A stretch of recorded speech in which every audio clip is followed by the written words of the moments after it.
All right, here we go. We are live. And Jim and I are launching our new show.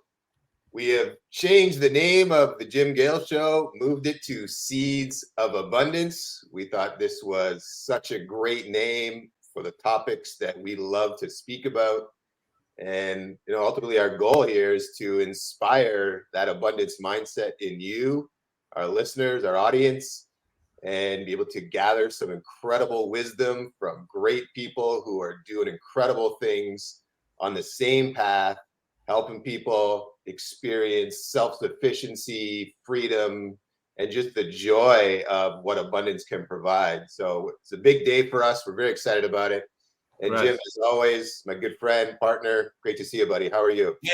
Oh, fantastic, Matthew. Normally I do these talks from the food forest, but the signal has been horrible lately. And so anyway, I'm here. I've got a little better signal in here. And today, Matthew talked about inspiring people to be free. The foundation of freedom is courage. It's faith and courage. Without faith and courage, nothing else matters because we are living in fear. And that's why I'm so darn excited today to have Tony Roman on the show, because right in the heart of the insanity, he said, no, this is bullshit and I am not doing it. Tony, thank you so much, man. Welcome to the show. It's good hanging out with you guys, and you look great. And what you've done over there truly is a Garden of Eden. I've seen it, and that's how I describe it to people after I've seen it online, and I've heard you say it too. And it truly is that. In fact, when I see you sitting in front of the door, right, I imagine if you open that door, like magically there'd be a forest right behind you. Yes. I don't know how you did it, man. I mean, I saw the last video that you just sent.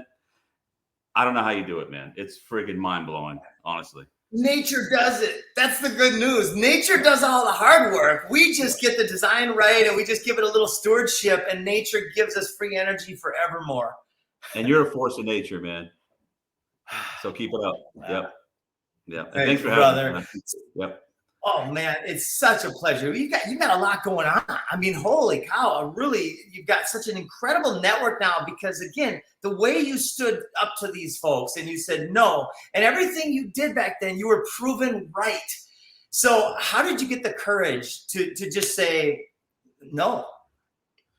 For me, it's love of country. Simple as that. I love my country. I love the people and honor the people who have sacrificed everything for it to gift us the God-given, the protections for the God-given freedoms that we all have, right? These guys fought to protect the freedoms, and they've died for it. And the founding fathers risked everything, laid it all on the line.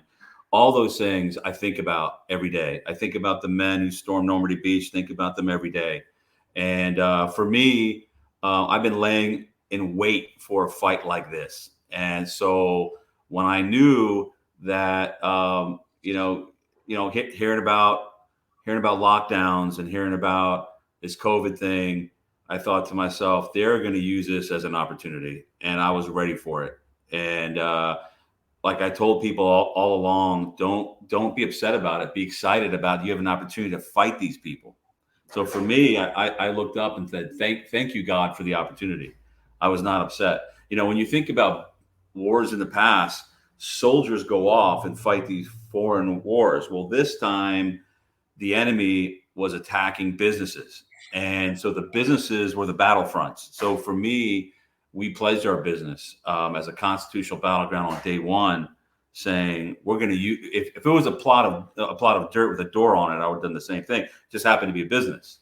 So we said, you know what, we're gonna mock you, taunt you, and shame you, and dare you, right, to fight us. And it's going to be a bloody battle of defiance. And that's what we did, So the reason why I think that that our good friend Aaron wanted us to connect, and I sent you videos, is after fighting the city, the county, the state, the feds, fellow Americans who threatened to burn our restaurant down and kill me and Hollywood and the media and OSHA and just everybody. The last one that stepped forward to fight us was our landlord, and he actually threw out the battles when he knew what I was standing for. I think he's from China. When he was trying to evict us over it because he didn't like what I stood for, we taunted him too and trying to lure him into the fight even more, right? And we hung a big giant American flag on the side of his building in front of the restaurant and taunted him even more with it. And then he really went nuts. And of course, he doesn't do it himself. He sent his lawyers, property managers, everybody else after us. He got the city involved. Everybody was threatening to take the flag down, and they sent us, text messages and emails saying, if you don't take it down, we're going to take it down. When we take it down, we're going to charge you for it. And my response was, look, I'm going to pretend you didn't just say that. But since you did, if you dare take that thing down in the middle of the night when I'm not here, we're going to hang an American flag so big you won't even see the front door, So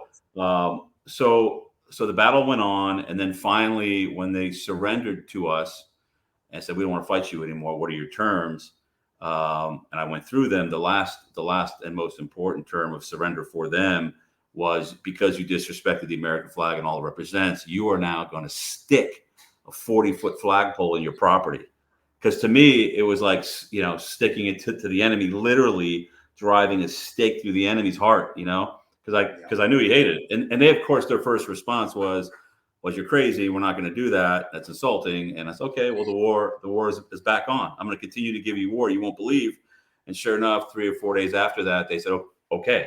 So we have been planning this for a long, long time. We actually, it's like, you have to dig the foundation, you have to install, uplights, do all this thing, and finally yesterday, and if you go to our website, theconstitutionalbattleground.com, the story is there. There's a link on there, planting the flag, and click on it. The whole story is there. The videos are there. Yesterday, the crane just arrived and lifted the pole and stuck it in the ground. Friggin' amazing. So on the 4th of July, we're going to have a flag raising ceremony. Be a lot of veterans there. There's going to be a color guard, and I'm arranging it so hopefully this World War II veteran, he fought World War II, Korea, and Vietnam, and we're going to have him do the honors and raise the flag for the first time. We're actually going to take that flag off the building because it's so symbolic, and then we're going to hook that on and raise it for the first time. It's gonna be really cool. Wow, that's ultimate planting of the flag of victory for us. Yep.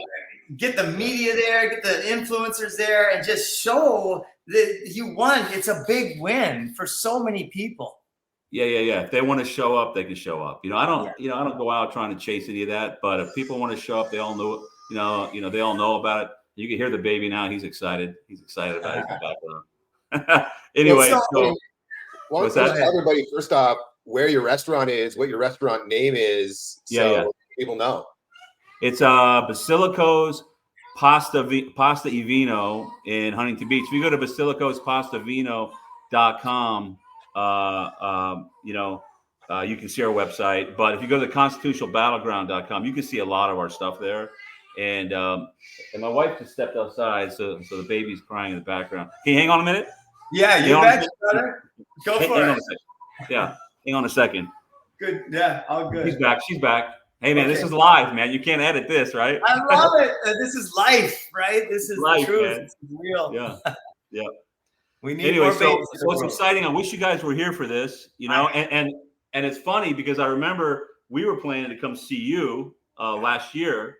Yeah. And when I couldn't make it, I was sending 2 of my favorite guys, and one of them is a J6er with an ankle monitor, and he was going to come there and speak about what he's gone through, and they wouldn't let him on the plane. Yeah. So anyway, but they were excited about it, and so anyway. Yeah, no, you know what? That stuff has happened. There's been a couple times where I couldn't make it to events too. So it's just part of the war that we are in. Exactly right. And we're blessed to be in it. I tell people every day, when people come in and say to me, oh, the thing that was like scratching on a billboard, people would come in and say to me, Tony, how you doing? How you holding up? Man, I'd say, shut the F up. Like basically shut up. Okay. I am happy to be doing this every single day. Like this is an honor. You know what I mean? Yes. We're blessed to be in the battle. I don't want to hear that crap. And when they say to me, the other thing they'll say is, you've been through a lot. They put you through. No. We're putting them through a lot. That's the way we see it. Right? Yep. No victim shit here. None. Zero. Yeah. You know, never talk about being a victim. And I used to say all the time too, like, this is not about, I never, whenever I gave a speech, whenever the news came, I never made it about like, basically, well, you know what, there's a right for us to work and run our business. And it wasn't I didn't care about any of that. It was about freedom and liberty and being American. That's what it was about. That's all that mattered.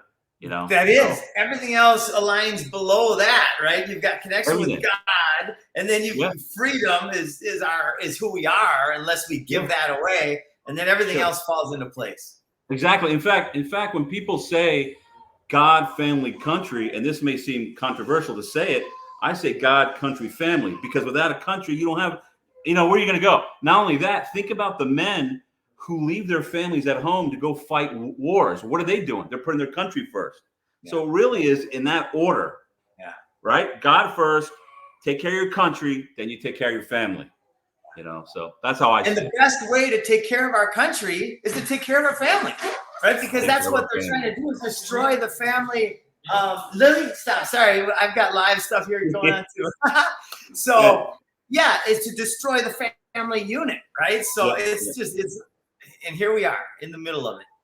Here we are in the middle of it, man. And it's a beautiful thing. And what you're doing over there, is it different than what we're doing here? Yeah, but you know what? We're all on the same team, but we're fighting in different lanes. Like we all have our lane of how we fight, who we're fighting, what our beliefs are, they may be narrow, but as long as they're on the same side, we're on the same side, right? Those narrow lanes are going to merge. Right. And that's how we're going to defeat the enemy. So, and I call them the enemy because that's what they are, And where did these convictions come from, Tony? You had this strength in you well before this came to your doorstep. Where did that come from? Was that instilled to you by your parents, stuff you learned on the street? Where'd that come from? And how did you step into it? My family even, would look at me and go, where did you come from? Like what, I know now my family, they're Italian immigrants on both sides. My father was born in Italy. My mother was born in Pittsburgh, but her family was born in Italy. So I'm 100% on both sides. But I do remember growing up. I remember as a little kid, the first thing that I can remember noticing in my room was my mom wallpapered the room with 1776 stuff. It was like, it was the guys marching with the drums and, blowing the flute, and it was all over the place. And I remember, my father and my grandparents always having the American flag. I remember when my father would watch a soccer game between Italy and America, and I'd say, Dad, who are you rooting for? And he'd look at me and go, who do you think I'm rooting for? I'm an American. And he's saying it with an accent, Yeah. So I'm sure that had a lot to really do with it. But I remember when I was old enough to understand politics, I remember 14, 15, and I remember one day the TV was on, and I remember it was around the time of Carter, and the country just felt weak. You saw the hostage cry. It just felt bad, right? Gas lines and everything else. Yeah. And I remember on TV, I see Reagan, and Reagan's got his faults too. They all do. But I see him on TV talking about American pride and America first, and the shining city on the hill, and a strong military, and all these things. And I remember perking up, going, "Who the hell is that guy?" I like him. And I remember because I grew up in the Washington D.C. area. I was born in D.C. in the swamp, actually, and raised in Maryland. And I remember when they had the inauguration. Again, I was 14 or 15. I snuck away, got on the metro, and went down and watched it in the rain. It was raining. I remember being on a tree, like looking down, watching them walk by. And I went home. My parents, I think, never even knew about it till like 5 or 10 years ago, I think I told them, So I just got fired up then, but for me, it's always, everything's been so clear to me and obvious. I don't know why. Just think I can just see it, and feel it. And I think about guys like John Hancock, who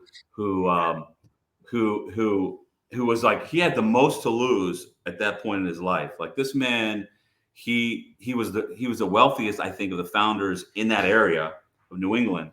And the British Empire was coming after him first. Think about that. Like the British freaking Empire, not just Gavin Pelosi, Gavin Newsom, I call him Gavin Pelosi. Gavin Pelosi, the governor here, or some other local politician. The British freaking Empire, and the biggest military in the freaking world was coming after him, and they put bounties on him. And here he is signing the Declaration of Independence with his name so huge because he knew the king had bad eyesight. He's like, "Fuck you," here I am, proud. Yeah. So it's like when you fight, I tell people this too, when they talk about fighting, they kind of do it quietly, or, like even during the lockdowns, people who wanted to stay open a little bit would cover their windows or have codes to get in and back doors and shit, And I would say, no, when you fight for stuff like this, man, you got to sign your name to it. Like an artist signs his name to a painting, like say, "Yep, it's me," and be bold about it. And people who came to me during the lockdowns, even with their vaccination cards, "Look, Tony, I got this look, I got this fake." I take that shit out of their hand, rip it up, throw it in the fucking trash, because I would say you're playing their game still. You're still asking for permission, whether you're tricking them or not. Why are parents going before these school board meetings and standing before these boards like they're their overlords, kissing their ass, begging, "Please, please, please"? Who are they? No, you know what you do? You take your kids in there, bunch of parents, drag your kids in there and go, "We're sitting in the classroom and we're going to do what we want. You're going to teach this kid properly and we're going to watch you, right? And try making us leave." And enough people acted that way, and defiance is the answer to everything. It just is. It is. We don't need all these organized, silly protests. That's fine and all if you want to go have a good time and like, network. But the enemy's just looking at their watch going, "Ooh, we're scared. We're scared. Oh, when this thing's over, oh, you're scared." And then when you leave, they go back to business again. No, each person individually has to have their own protest, defy every day things that piss you off, things that they're using to subjugate you, especially as a man. Forget about women. As a man, if the men stood up, the women wouldn't have. All they would have to be focusing on is staying home, taking care of the children, right? Raising great children. But there's not enough men standing up. And those men, the one thing we can leave with when we leave this earth is having both of our balls intact. Yeah. All right. And a lot of those men are leaving with maybe one if they're lucky, So. Yeah. Anyway, man, I was really calm today, feeling really good. You guys got me fired up, so it's good. I love it, brother. And that's exactly what we started with, is this idea of faith and courage. I spent a lot of time pondering this, and I have come to the conclusion that there's only one way, and you just reiterated it. We got to go directly at it. No bullshit. No, I am not paying taxes because they're wrong, right? That's it. Right. Yeah. And let's talk about it. What are you using the money for? Well, and that doesn't even matter. It's still by threat of force and violence. I am not getting permits to build these houses because the people that are controlling that process are freaking evil and they're destroying the world. And so that's it. Now let's talk about it publicly, right? Yeah. If enough people did it, listen. Everyone has a mini battle to fight it. Every day, don't tell me that there's not one thing that happens that you're upset about, but you say nothing and do nothing about it. But if each person did, right? Let's say during the lockdowns, for example, somebody woke up that day and they said, "You know what? I'm tired today. I don't feel like fighting. I fight every other day, but not today." And they go out and they put the mask on, or they follow the rules when they show up at the grocery store. Well, you're emboldening them. First of all, you should wake up and you should be in shape physically, mentally, spiritually, right? every day and be excited to fight. But these people go in and they fold because they don't want to fight that day. But the problem is you're missing an opportunity, because if everybody fought those mini battles, took it upon themselves to just beat up on the enemy, like even if you lose it, just at least beat them up. So when you're done with them, the person goes, oh, I don't want to deal with that again. That was too much, right?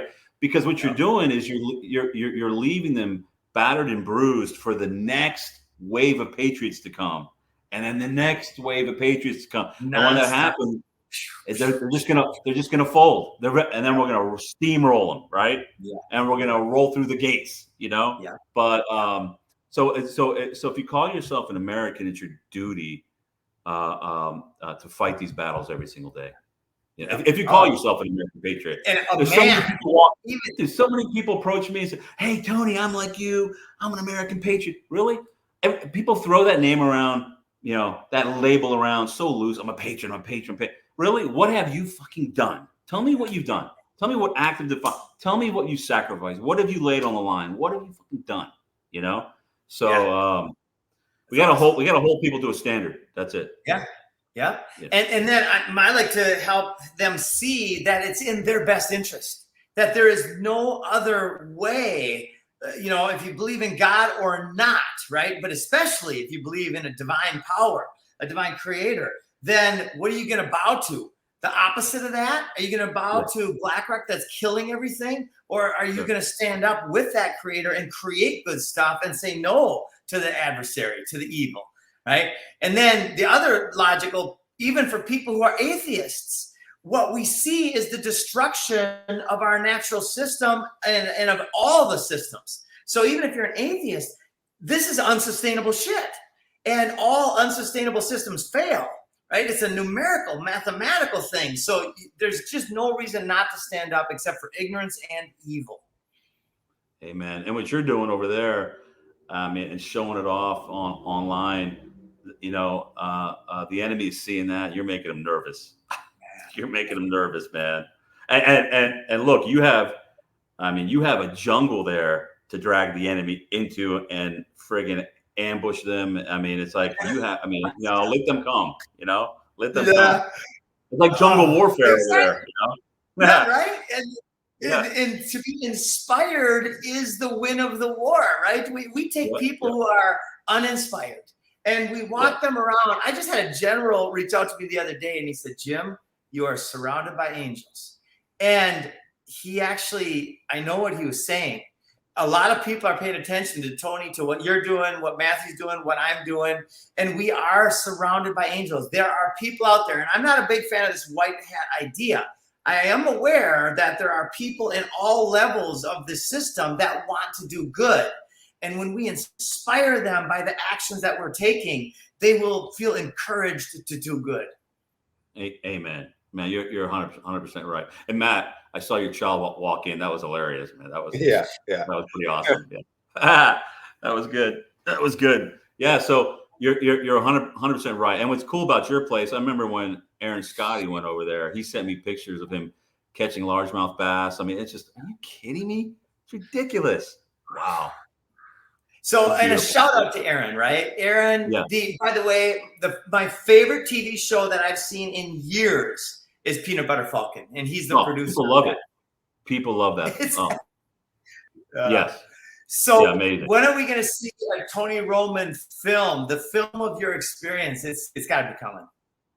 Well, we're working on some stuff. I've always been reluctant to do a lot of these things. I didn't ask for any attention. The enemy acted, I reacted, and the rest is history after that. And I was reluctant. I wouldn't even. It's funny, the guys that work at the restaurant, they're all young guys, and they said, Tony, I remember the time when you wouldn't even take a picture with any, before the lockdowns. I was a very private, extremely private person. And I just wasn't into that, and then now they see me with people coming in, taking group pictures all the time, doing this, doing that. But even for the first 10 months of the lockdowns, I still refused to do any media. I didn't do any of that stuff because I'm naturally, believe it or not, a shy guy. I don't like all that. But it comes to a point where if you have to sacrifice your private life too, you got to be willing to sacrifice everything. Like think about the founders, man. They sacrificed it all. They had cushy lives. They had everything, and we have to do it in their memory, in their honor. We have to. And the men that gave their lives for this country. And I tell people this too, when you see things going wrong in the country, don't hate the country, hate the man. Hate the man that's committing these crimes of tyranny, and trampling on our traditional values, right? And the people that are spitting on our beliefs and principles and burning the flag. Hate them. Don't hate the country. Yeah. And gaslighting us. Yeah. Oh yeah. That one is a big one. You see it happening like crazy today. I'm in Canada, by the way, and the same stuff is going on here. We have a prime minister who is every day all over the gaslighting. I don't care what anybody wants to be. They can choose to be whatever they want to be, but they are shoving. Like we now have Pride Month. It's not Pride Week, Pride Day, Pride anything. It's a month, and it's everywhere. The whole Liberal Party has changed their logo to Pride. Yep. Right, and then they just go on about how the toxic white male. Right, they're trying to make sure that all the backbones of the men are gone, that we are weak. They do it with the poisons in the food and the water in the air, all that stuff.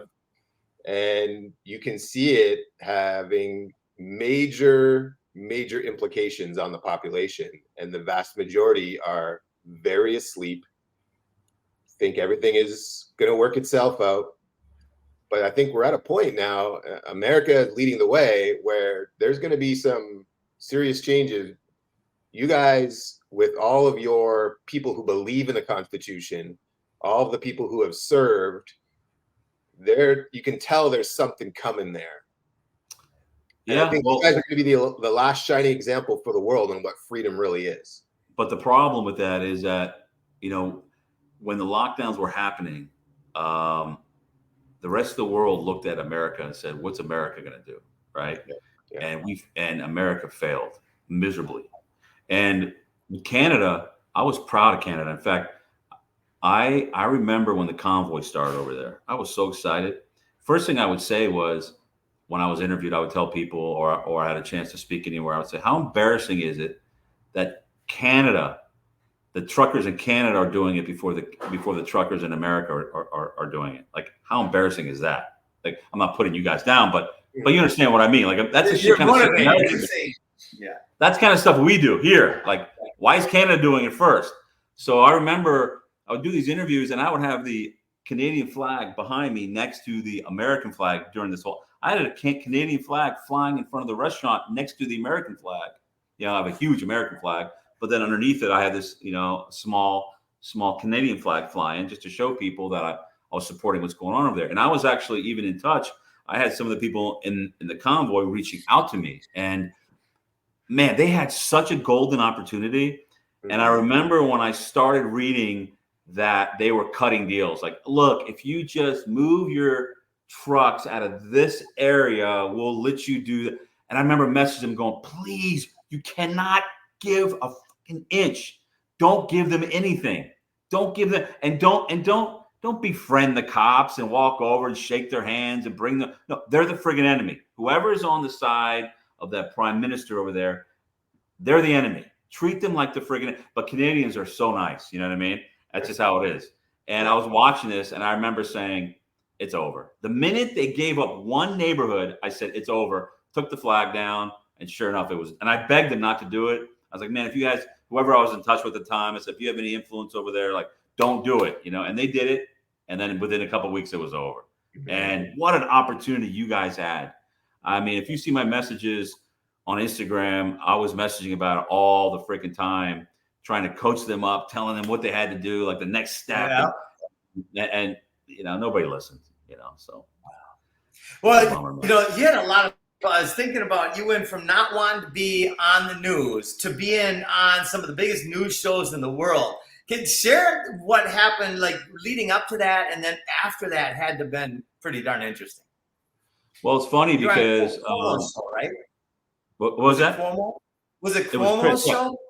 Yeah, Chris Cuomo when he was on CNN. It was funny because I got a message. I remember one day I was at the at the restaurant. And I'd walk in, and we were getting so many hate calls by the hundreds. Every freaking day. So many. The phone would ring so much that I would actually ask the servers and the bartenders and the cooks couldn't answer the phone anymore because it would just ring, and if they kept answering, they couldn't get the job done. So I would actually grab a customer and say, "Look, I'll comp your meal. Just sit at the bar and answer the phone."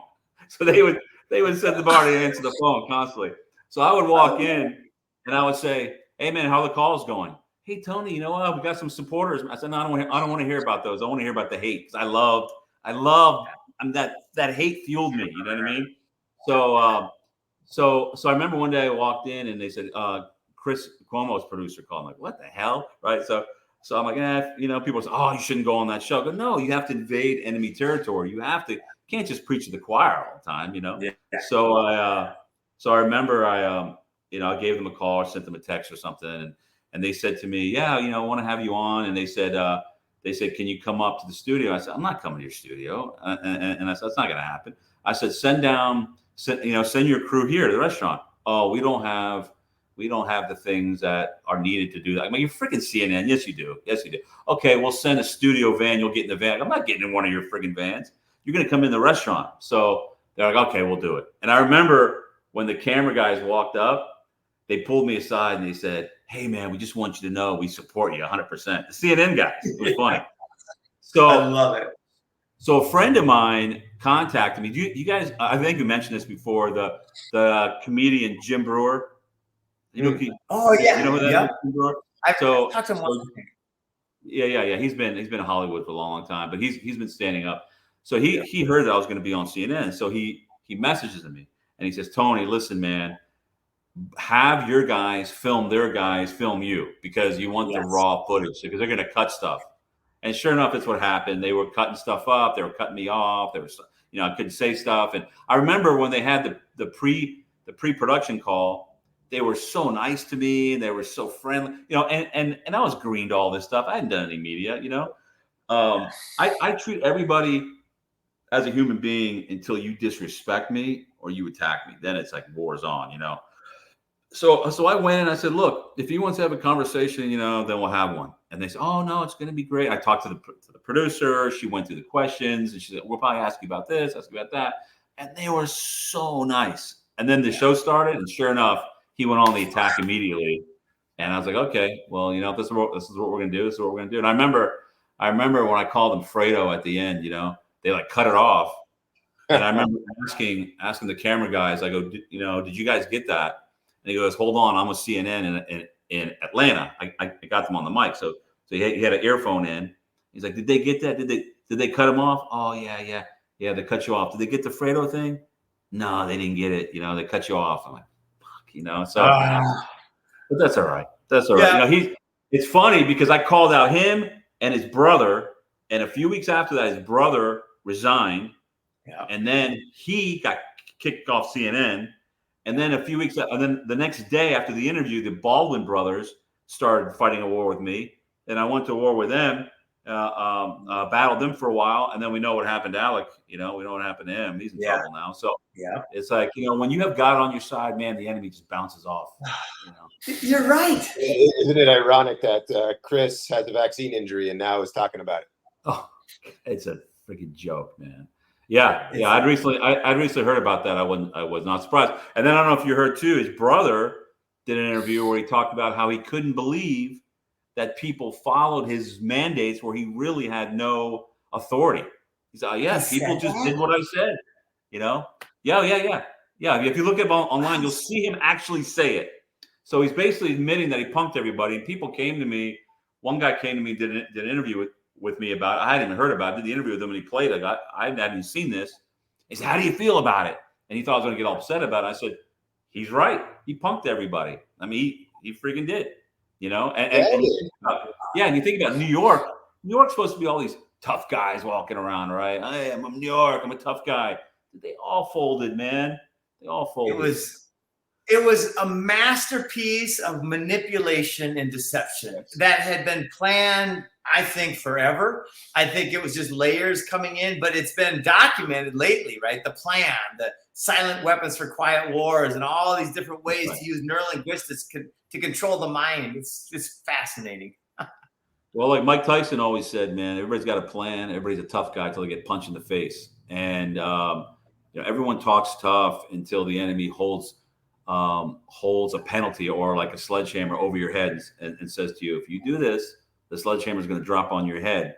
Like, we're going to take your license from you. We're going to fine you. We're going to put you in jail, even, revoke this, revoke that. And you think about people it's all about themselves. What are they going to lose? They don't put their country first.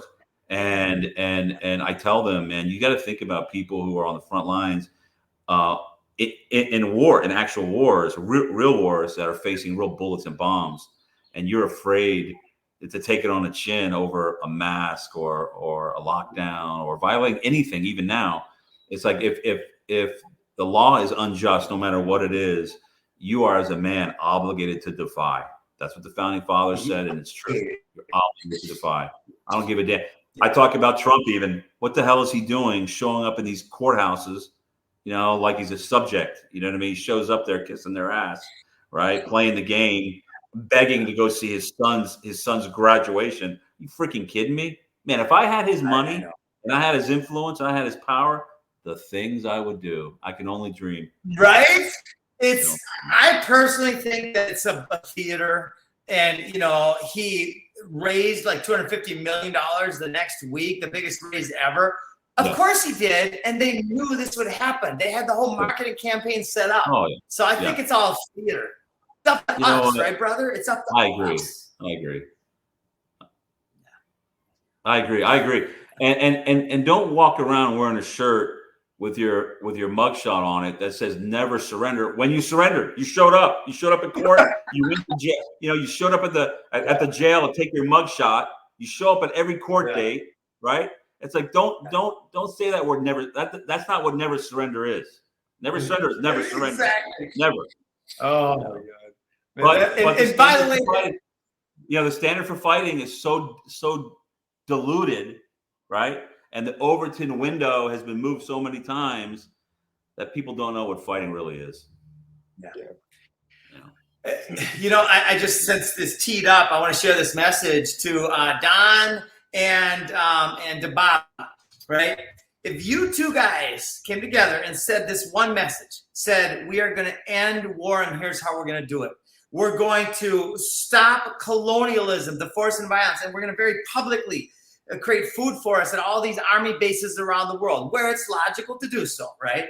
And we are going to, over the next 2, 3, 4 years, we're going to bring in the leaders and build the leaders, the ethical, moral, truthful leaders of these communities, and boom, we're done. That's the end of the wars. That is my hypothesis, and I'd love to get strategic about it. Man, you're just full of love. You're just full of love, and that's why I love you, man. And you know what? We do things differently, but you know what? We're on the same team, and whatever you do, I'm on board. Because me too, brother. Yeah, because you're one of us. Yep, we are here to win the war and to lead to the best of our ignorant and silly ability in this jangly system that we have. But we're going to do the best we can, and it's not going to be easy. But that's irrelevant, right? Yeah, and you got to punch from different angles. We're punching from one angle, you're punching from an angle. We have to hit them from different angles. Well, they don't know where it's coming from. We got to drop bombs from above. We got to hit them from below, right? We got to ambush them when we can.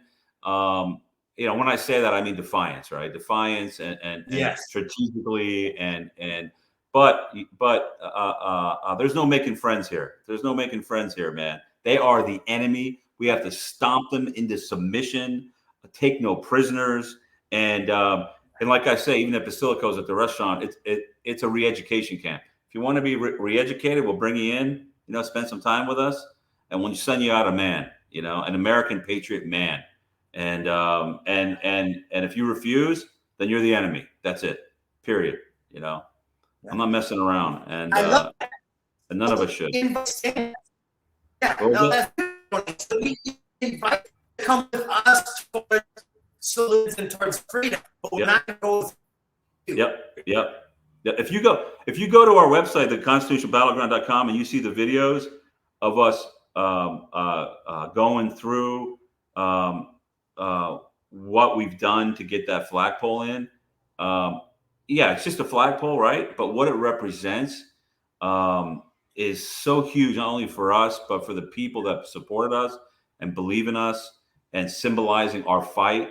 And watching the flagpole go in yesterday was just insane. I mean, watching it just getting stuck, lifted by that crane and stuck in the ground. I mean, those are the things that we want people to look at to be inspired, because it went from us being evicted, them wanting to evict us with the city helping them, to then planting an American flagpole 40 feet high. That's about on a berm that's about 5 or 6 feet high off the street. So it's like 45, 46 feet in the sky, and sticking it in his property. You know what I mean? Yeah. And it can happen. You just have to have the will. It's all about a battle of wills. Who's going to give up first, man? And fatigue makes cowards of us all. So don't be fatigued. Again, be ready spiritually, mentally, and physically every day. You know. And the truth is a powerful ally. The truth, man. Yeah, your truth, whatever your truth is. That's right. Yeah, the truth about. Yeah, exactly. That's right. Yep. Beautiful. Yep. Wow. Yep. So Matt, what have you been up to? Well, what I wanted to say in there is how we have the division amongst the population, right? The part of their strategy is to ensure that we don't have unity. So part of us being able to actually win is, how do we create that unity? How do we rebuild those bridges? Because all of us fundamentally want the same things. We have a few at the top who are making the rules. People have been brainwashed to believing certain things, and now they're planting their proverbial flag in that thing that's really been a lie. Sure. So how do we help them get out of there, right? Remove that blindness, wake them up to actually what's really going on, and pull them back to the basic fundamentals of the love, the truth, the freedom, the liberty for all, and get us unified around this again. Because it's not Joe, my neighbor, who wears a mask that really is the problem, although Joe is perpetuating the problem. It's someone who's told him that that's what he needs to do. So how do we help build that bridge with Joe so we can help him see that we aren't the problem, that it's the people that are sitting in these political arenas that are controlled by these massive corporations and dollars that are making these poor choices to keep us at their mercy? What are your thoughts there? I think that you'll waste a lot of time and energy spending time talking to your friend Joe or whoever it is, right? It doesn't understand. You're going to have the people that understand and the people that don't. You're going to have the people that are courageous, that will fight, and the people that won't. You'll have the people that do things halfway and maybe 10% way and still call themselves patriots, right? I think what you have to think of, there's that movie 300. Have you guys seen that? 300, right? So they didn't want, they had a small army, but they all were on the same page. They were like, we're not bringing any weak links at all, right? And that's where they were able to defeat almost everybody. So for me, what I think is that there needs to be a standard for fighting, and the people that understand it and that are willing to be all in are part of that chain that's on the battlefront, right?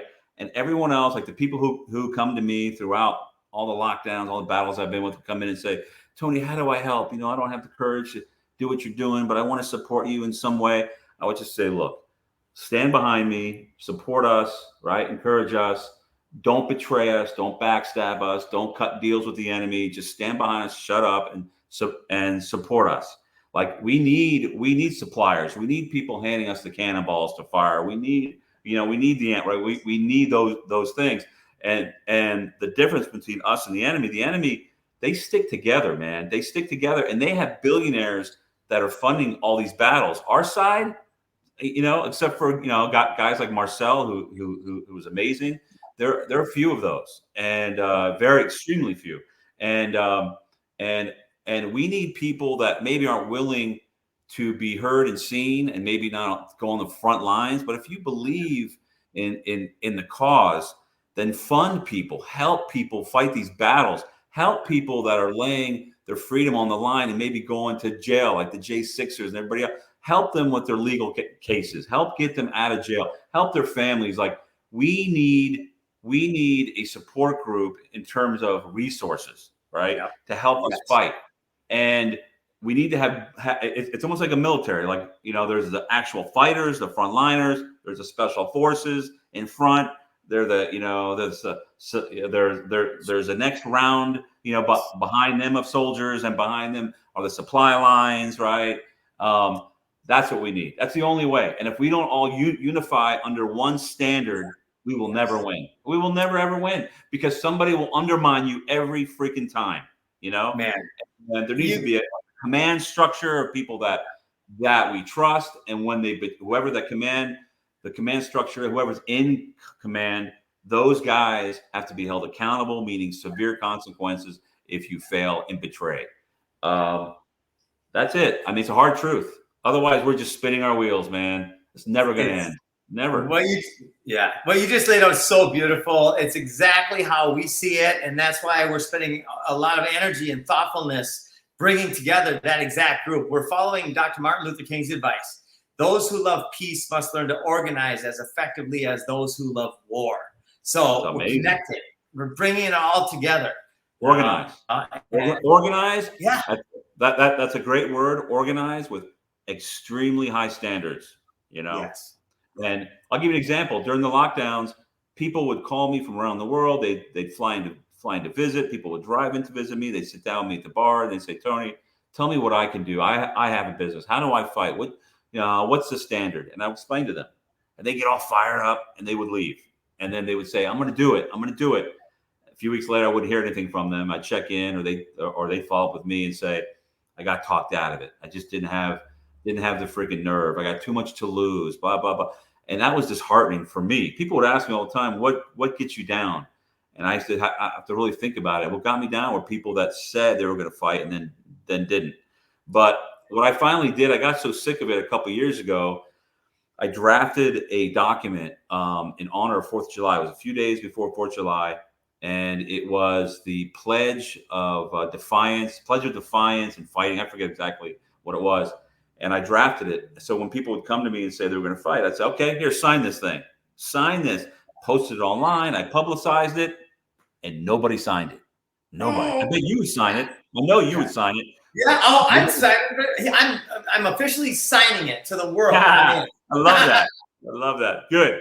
But that's where we're at, man. People, when it comes to fighting, man, they talk a big game until shit hits the fan. Until they realize that it is the only choice. Hopefully. And that's happening. What we see happening is the group is growing, the momentum is growing, things are changing, you know, and it's kind of keeping me going, right? To know that there's real, like I said earlier, it's irrelevant, right? We got to go forward either way. Yeah. Yeah. And we need guys like you for sure. I'm more like a brooding, kind of a pissed off guy. I'm a happy guy too, but more like that. You're just this positive, just happy, and I love that. That's a great balance, right? That's a good balance. And we need that, man. We need that for sure. Can't be kicking everyone's ass all the time, right? And Gandhi, I believe this is true. And when I reference these people, I don't frankly know for sure if they were shitbags or good people. I do love the concepts though. And what I heard about Gandhi is he was not against physical violence. He realized that it wasn't necessarily the best way to accomplish his goals. Yeah. It worked for him. Yeah. Whatever is your style, right? Whatever works for you. You got to be who you are, man. Got to be who you are. But Matt, did that make any sense? What I said? Yeah, it makes sense, and I agree wholeheartedly. I just wanted to see if there was another thought that you had there. The reality is today that you can't wake anybody up; they have to come to their own conclusion. That's right. Yep. The reality is also that the cracks in the story are breaking. Mm-hmm. The dam is breaking. More and more people every day are realizing that what they thought was true is not. And they're now starting to ask more questions. Agreed. And if people are asking more questions, they're getting more truth. And Agreed. they're now coming to these realizations that, oh, I was actually wrong. And there are people that are admitting that, thankfully, right? Because it's often a tough thing for people to do, to admit that they were wrong. Yep. But we are seeing that happen. You're right. You're right. I don't think right now, if they try to unroll the next pandemic, that they're going to have anywhere near the amount of people that go, okay, here we go, mask up and all that. I think they burned that one already. It's not going to work. Man, I hope you're right. I mean, I really, you have more faith than I do, but I hope you're right. I hope you're right. I remember even when my child was born, when they brought me the birth certificate form, and I saw it, I looked at it, fill out his name and everything. And I'm looking at it and I go, it lists my wife as birth parent 1 and me as birth parent or not birth parent. And then underneath that, it said you need to check off boxes to indicate whether you're homosexual, transgender. I mean, it was unbelievable. And I looked at this shit and I said, let me tell you something. I'm going to cross all this shit out and I'm going to give it back to you. And when you bring birth certificate back, it better say mother and father. And I did, and I crossed it out, gave it back to them, and they brought it back. But I wonder how many people, and that's in Orange County, California. This shit's everywhere. And I just started thinking to myself, I wonder how many people just went along with it because they just don't want to. We're having a baby. It's a special time. It has to be peaceful. We don't want to rock any boats with anybody that are caring for us in the hospital, right? Just go along with it. That's the problem. That is the problem. Yes. Yeah. And then take it even a layer deeper. That birth certificate now just essentially signs it over to the corporation of the United States of America, right? There's that too. Yeah. There's so much to unravel with all of this stuff. Yeah. Because we have been so fooled for decades now, believing that we live in this place where we have a democracy, a true democracy. And I'm not saying democracy is the answer or not, but that's currently what Canadians think they live in. It's what Americans think they live in. Even though you guys are really a constitutional republic, that's their belief. We have this democracy where we actually have a voice, where we say matters, right? And democracy, 2 wolves and a sheep voting on what's for dinner. Yeah. Exactly. Well, the Constitution is being crapped on all the time, and it's covered in so much BS you can't even find it anymore. Like you need to. We need to strip it all back down and rebuild it all back up again because nobody pays attention to it anymore. Nobody cares. Nobody cares. It's being trampled on every single day by judges need to be defied first. I mean, even the Supreme Court, like F you. Like who the hell are you? You're lawyers in dirty robes. I don't care what you say. And these people that sit around and talk about how, well, we're hoping for this decision from this.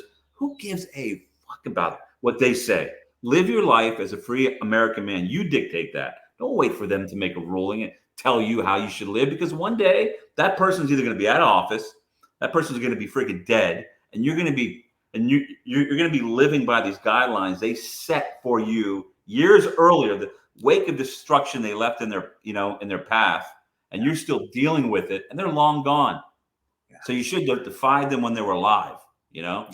And I can go on and on, man. Well, I got one more question for you. Coming up in an hour, but this one I think will help people who they want to do this, but they're scared, right? And they maybe just don't know how important it is that they do. So my quick wake up story, take 30 seconds.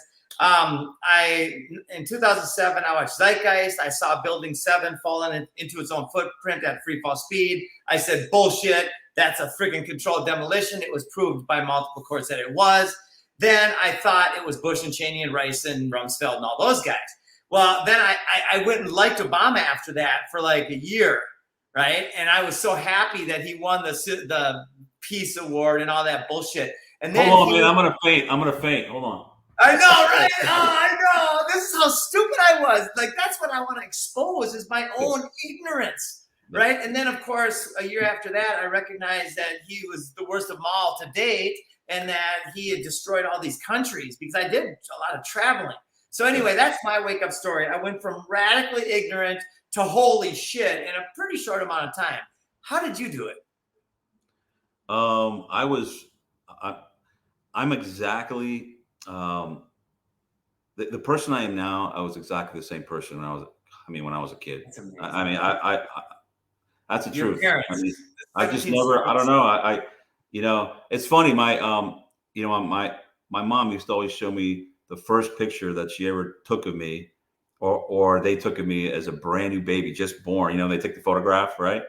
And the picture is of me doing this. I swear to God, I love it. Yeah. saluting America. Like I've just always loved this country, and injustice and bullies. I have low tolerance for, and I've just been pissed off since I was a kid. Basically. So you said bullshit since you're a kid to this. You said that's not right. Period. Everything, anything I would see. Yeah, I mean, I don't know. It's just instincts. I was born with instincts, and I would say, I have a lot of faults and a lot of weaknesses, but I would say if I had one strength, it'd be instincts. I have good instincts. That's beautiful. Yeah. Matthew, what about you? Yeah, I would feel the same way, that it started at a very young age where I just felt, similar to Tony, as I hated bullies, I hated injustice. I would always very easily defend friends. It was never a question about that. Yep. I would try to not fight for myself. Actually, I'd try to get out of those, but if it came to protecting somebody else, I was all over it. Love that. And as far as, through the teenage years, I was into the punk rock music, and still to this day, but a lot of that was about rebellion and the corruption in governments, the injustices happening with people all over the world. And I really decided to dig into it. And then as my early 20s, I worked at a steel yard, forming steel to go in bridges and skyscrapers and big buildings. And when that stuff happened, September 11th, I was like, not a chance. I just knew it. That wasn't real. What we just saw here was not true. And that was when I dove real deep down the rabbit holes. And it's now been 20 plus years of looking into this stuff. And I've known for a long time that the worst atrocities ever committed on humanity have always been by the people in power. Always. And that's the governments, that's royalty, everything. It's always, they have killed hundreds of millions of people. And we now have the opportunity, because of the power of the internet. Technology has now connected us in a way that we can expose this stuff and learn about it in a much more profound way, that we can then unify more people to stand up against what is the injustice and go towards what is right. That freedom, that love for one another, the caring for others, to caring for nature, to unlocking that abundance that already exists, but we have a belief in a system built on scarcity. Right? It's time for us to do that. And we are in that war, the good and the evil at this moment. And I think we have the opportunity to take advantage of the technologies that have been brought to the world today, empower them to do work for us in creating more abundance. I bring up abundance AI all the time, Jim, and what's possible with that. Let's get artificial intelligence rebuilding nature and creating a world of abundance for humanity. And that stuff is possible. And that's really exciting. We're at a place where I think we can turn all of this into that beautiful vision that all of us have. And we're on the right track. And you're not saying implants, right? No, I'm not. Of course not. Beautifully said, man, Matt. Beautifully said. That was well, I have a lot of respect for you both. Your brothers in arms, and I'm always there for you guys. So thanks for having me on today, man. It was fun. Thank you, Tony Roman. Do you want to share your date again and the party, your opening and stuff? So July 4th is when we're going to raise the flag. So the pole is there. We're holding on to the flag until July 4th. I mean, what a perfect day to raise it, right? So that's when we're doing it. It's going to be awesome. Wish you guys were there. Yeah. And I hope to see you guys both in person one day soon, okay? Yes. Oh, yeah. And if you ever need anything at all, please reach out anytime. Yep, I love it. All right, Tony, we'll be out fishing someday soon, I hope. Amen, man. I salute you both. I salute you both, guys. Thanks for having me on. Appreciate you guys. Thanks for Bye. joining us today on Love our you. kickoff episode of Seeds of Abundance. We'll get this out to everybody on other platforms, and really appreciate our audience for tuning in. On behalf Thanks, of everybody. myself, Mr. Jim Gale, thank you. Go plant some seeds. All right. Ciao for now.